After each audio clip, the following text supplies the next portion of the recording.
एक औरत को सही तरीके से इग्नोर कैसे करे ताकि वह आपके पीछे भागे। औरत को इग्नोर करना एक गेम नहीं, एक माइंडसेट है। शायद आपको लाखों बार यह बताया गया होगा कि किसी औरत को इग्नोर करना एक गेम है, लेकिन अगर मैं कहूं कि यह किसी गेम के बारे में नहीं, बल्कि आपकी वैल्यू और एनर्जी को कंट्रोल करने के बारे में है। ज्यादातर मर्द इस चीज को पूरी तरह गलत समझते हैं, और यही रीजन है कि उन्हें वो रिजल्ट्स नहीं मिलते जो वो चाहते हैं। इस वीडियो में मैं आपको सही तरीका बताऊंगा कि कैसे एक औरत को इस तरह इग्नोर करें कि वो आपको चेस करे, बिना किसी मैनिपुलेशन के और बिना आपकी सेल्फ रिस्पेक्ट खोए। रेडी? चलिए शुरू करते हैं। एक, ओवर एंगेजिंग मत करो। ज्यादातर लोग सोचते हैं कि हमेशा अवेलेबल रहना, हर समय टेक्स्ट करना या बार बार कॉल करना उन्हें और डिजायरेबल बना देगा, लेकिन सच तो यह है कि ऐसा करना उल्टा इफेक्ट डालता है। ओवर एंगेजिंग एक बड़ी वजह है कि औरतें जल्दी इंटरेस्ट खो देती हैं। जब आप हर वक्त उसकी स्पेस में होते हो तो आप प्रिडिक्टेबल बन जाते हो, और प्रिडिक्टेबिलिटी अट्रैक्शन का सबसे बड़ा किलर है। सोचो, कौन सी मूवी ज्यादा एक्साइटिंग लगेगी? वो जिसमें आपको पहले से पता हो कि एंडिंग क्या होगी, या वो जिसमें हर ट्विस्ट और टर्न एक सरप्राइज हो? औरतों को मिस्ट्री पसंद होती है। वो यह फील करना चाहती हैं कि उन्हें आपके बारे में सब कुछ नहीं पता। अगर आप हर वक्त अवेलेबल रहते हो तो उसके पास सोचने का, आपको मिस करने का या आपकी तरफ नेचुरली अट्रैक्ट होने का कोई मौका ही नहीं रहेगा। इसलिए जरूरी है कि आप अपने आप को थोड़ा पीछे खींचो, लेकिन नेचुरली। अगर आपको हर 5 मिनट में टेक्स्ट करने का मन करता है तो स्टॉप, अपने ऊपर फोकस करो, अपने काम, अपनी हॉबीज या अपने फिटनेस पर। जब आपकी लाइफ उससे बड़ी हो जाएगी तो आपको नेचुरली उससे डिस्टेंस बनाने में कोई दिक्कत नहीं होगी। जब वो आपको टेक्स्ट करे तो तुरंत रिप्लाई करने की जरूरत नहीं है, और जब रिप्लाई करो तो कोई एक्सप्लेनेशन या सॉरी कहने की भी जरूरत नहीं। आप बिजी हो, और यही चीज औरतों को सबसे ज्यादा अट्रैक्ट करती है। 2, वैलिडेशन मत मांगो। यह सबसे बड़ा गेम चेंजर है। ज्यादातर मर्द बिना जाने ही वैलिडेशन के पीछे भागते हैं। हर टेक्स्ट, हर कॉल, हर इंटरैक्शन, सिर्फ इस उम्मीद में कि सामने से कोई रिस्पॉन्स, कॉम्प्लीमेंट या इंटरेस्ट दिखाने का सिग्नल मिले। लेकिन हार्श रियलिटी यह है कि जितना ज्यादा आप वैलिडेशन मांगोगे उतनी ही कम मिलेगी। क्यों? क्योंकि वैलिडेशन सीकिंग बिहेवियर इनसिक्योरिटी दिखाता है, और इनसिक्योरिटी अट्रैक्शन के पूरी तरह ऑपोजिट होती है। एक कॉन्फिडेंट आदमी को किसी औरत से अप्रूवल की जरूरत नहीं होती, क्योंकि उसे पहले से पता होता है कि उसकी वैल्यू क्या है। जब आप वैलिडेशन मांगना बंद कर देते हो तो डायनामिक्स चेंज हो जाता है। अब वो वैलिडेशन आपके पीछे भागने लगती है। 3, डिटैचमेंट को मास्टर करो। औरत को मत, अपने पर्पस को चेस करो। एक आदमी की सबसे बड़ी ताकत उसकी पर्पस ड्रिवन लाइफ होती है। जब आप अपने गोल्स, ड्रीम्स और पर्सनल ग्रोथ पर फोकस करते हो तो औरतों को चेस करने का वक्त ही नहीं मिलता, और यही चीज उन्हें आपकी तरफ खींचती है। डिटैचमेंट का मतलब यह नहीं कि आपको फर्क नहीं पड़ता, बल्कि यह कि आपकी ख़ुशी किसी औरत पर डिपेंड नहीं करती। जब एक औरत यह फील करने लगती है कि आपकी दुनिया उसी के इर्द गिर्द घूम रही है तो उसका रिस्पेक्ट आपके लिए कम होने लगता है। लेकिन जब आपकी जिंदगी का फोकस कुछ बड़ा होता है तो वो नेचुरली आपकी तरफ खींचने लगती है। 4, स्कैर्सिटी का सही इस्तेमाल करो। जो चीज़ रेयर होती है उसकी वैल्यू ज़्यादा होती है, चाहे वो डायमंड्स हों, लग्जरी कार्स हों या फिर आपकी अटेंशन।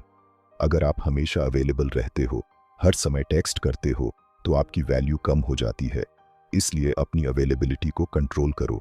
जब भी उसे लगे कि आपकी अटेंशन आसानी से मिल रही है तो वो उसे अप्रिशिएट करना बंद कर देगी। इसीलिए हार्ड टू गेट बनने की कोशिश मत करो, बल्कि जेन्युइनली अपने टाइम की वैल्यू समझो। अपनी लाइफ में ऐसे काम करो जो तुम्हारे लिए ज़रूरी हो, ताकि जब तुम उसे टाइम दो तो वो स्पेशल लगे। 5, इमोशनल कंट्रोल रखो। अपने रिएक्शंस को मास्टर करो। सबसे अट्रैक्टिव क्वालिटी होती है इमोशनल स्टेबिलिटी। अगर कोई औरत आपको टेस्ट करती है और आप तुरंत रिएक्ट करने लगते हो, बार बार टेक्स्ट करके, फ्रस्ट्रेटेड होकर या ओवरली एक्साइटेड होकर, तो आप अपनी पावर खो देते हो। जब आप अपनी इमोशंस को कंट्रोल करना सीख लेते हो तो आप एक ऐसी मैच्योरिटी और स्ट्रेंथ दिखाते हो जो रेयर होती है। एक कॉन्फिडेंट आदमी इंपल्सिवली रिएक्ट नहीं करता, वो काल्म और कंपोज्ड रहता है। और यही चीज औरतों को सबसे ज्यादा आकर्षित करती है। 6. सेल्फ इंप्रूवमेंट में इन्वेस्ट करो, हाई वैल्यू मैन बनो। औरतें नेचुरली हाई वैल्यू मर्दों की तरफ अट्रैक्ट होती हैं। वो लोग जो खुद को बेहतर बनाने के लिए काम कर रहे होते हैं, अपनी जिंदगी में हाई स्टैंडर्ड्स सेट करते हैं और हमेशा ग्रो करने की कोशिश करते हैं। ये जरूरी नहीं कि तुम्हारे पास ढेर सारे पैसे हों, सिक्स पैक एबियस हों या तुम्हारी सोशल मीडिया फॉलोइंग बड़ी हो, लेकिन तुम्हें अपने आप को हर दिन बेहतर बनाने पर काम करना होगा। 7. बाउंड्रीज सेट करो, खुद की रिस्पेक्ट पहले करो। अगर आप औरतों को बिना किसी स्टैंडर्ड के ट्रीट करोगे, वो जब चाहे कैंसिल कर दे, जब चाहे डिसरिस्पेक्ट करे, और आप फिर भी पीछे भागते रहो, तो वो आपको कभी रिस्पेक्ट नहीं करेगी। बाउंड्रीज सेट करना जरूरी है ताकि वो यह समझे कि आपकी लाइफ में एक स्ट्रॉन्ग फाउंडेशन है। अगर कोई औरत रिपीटेडली प्लान्स कैंसिल करती है तो उसके पीछे मत भागो। अगर वो गेम्स खेलती है तो उसे कॉल आउट करो या मूव ऑन कर जाओ। रिस्पेक्ट उन्हीं मर्दों की होती है जो खुद को रिस्पेक्ट देते हैं। 8. प्रिडिक्टेबल मत बनो, उसे गेस करने दो। अट्रैक्शन का एक बड़ा रूल ये है कि प्रिडिक्टेबिलिटी को खत्म करो। अगर उसे पहले से पता है कि तुम क्या करने वाले हो तो एक्साइटमेंट खत्म हो जाती है। कभी कभी इनिशिएटिव लो, कभी उसे लेने दो, कभी कभी टेक्स्ट करो, कभी उसे वेट करने दो। अनप्रिडिक्टेबिलिटी एक्साइटमेंट क्रिएट करती है। जब उसे नहीं पता कि तुम कब कॉल करने वाले हो या तुम अगला मूव क्या करने वाले हो, तो वो नेचुरली तुम्हारे बारे में ज्यादा सोचेगी और तुम्हारे अटेंशन के लिए तरसेगी। That's my final thoughts. किसी औरत को इग्नोर करने का मतलब उससे गेम्स खेलना नहीं, बल्कि अपनी लाइफ को इस तरह जीना है कि वो नेचुरली तुम्हारी तरफ खिंच जाए। Silence, detachment, self improvement, boundaries, unpredictability और इमोशनल कंट्रोल जैसी चीजें तुम्हारी वैल्यू को बढ़ाती हैं। जब तुम अपनी लाइफ में इन प्रिंसिपल्स को अप्लाई करोगे तो औरतें तुम्हारी तरफ खिंचने लगेंगी, बिना किसी मैनिपुलेशन के, बस तुम्हारी नेचुरल कॉन्फिडेंस और हाई वैल्यू माइंडसेट की वजह से। वो तुम्हारे चेहरे पर स्माइल करते हैं जबकि वो तुम्हारी वर्थ छीन रहे होते हैं। वो जो चाहें ले लेते हैं और फिर तुम्हें एम्प्टी छोड़ देते हैं, क्योंकि उन्हें पता है कि तुम उन्हें रोक नहीं पाओगे। उन्हें पता है कि तुम अपनी एंगर को स्वॉलो करोगे, फोर्सफुली स्माइल करोगे और कहोगे इट्स ओके, लेकिन ये ठीक नहीं है, और अंदर से तुम जानते हो कि यह ठीक नहीं है। हर बार जब कोई तुम्हारी फीलिंग्स को डिसमिस करता है, जब वो तुम्हारी काइंडनेस का फायदा उठाता है, जब वो तुम्हारी साइलेंस को परमिशन समझते हैं, तो तुम अपना एक हिस्सा खो देते हो। Not today, not anymore.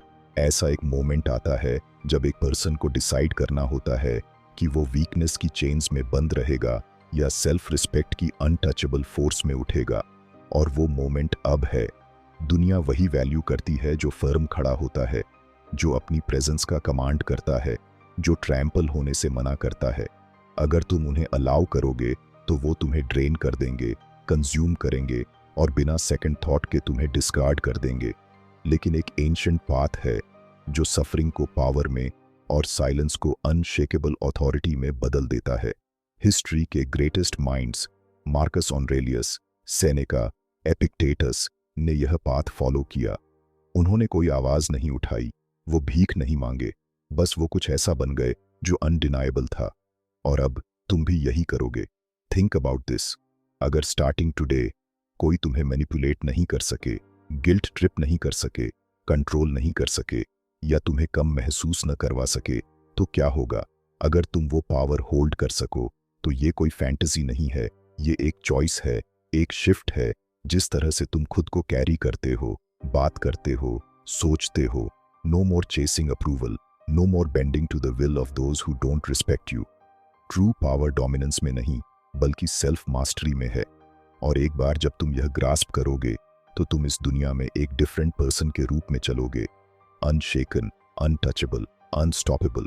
But this transformation does not come to those who wait, it comes to those who take action. So if you are ready to reclaim your power, अगर तुम रेडी हो उन्हें अपना respect दिखाने के लिए, तो मेरे साथ अंत तक रहो, क्योंकि जो तुम सीखने वाले हो वह तुम्हें हमेशा के लिए बदल देगा। And this is just the beginning. अब से तुम वो व्यक्ति नहीं हो जो अपनी काइंडनेस को वीकनेस समझे। तुम वो बनोगे जो अपना रिस्पेक्ट डिमांड करता है, न कि बेगिंग करता है।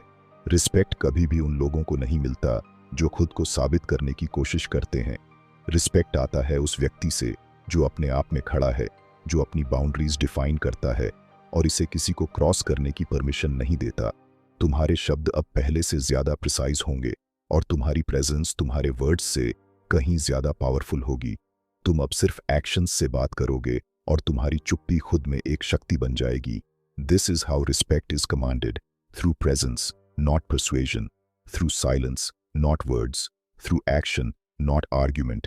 And if you are ready to take this further, अगर तुम ट्रूली रेडी हो एक अनशेकेबल पर्सन बनने के लिए, तो मेरे साथ रहो। अगले चैप्टर में हम तुम्हें और डीपर ट्रांसफॉर्मेशन दिखाएंगे। Subscribe now, because this is just the beginning.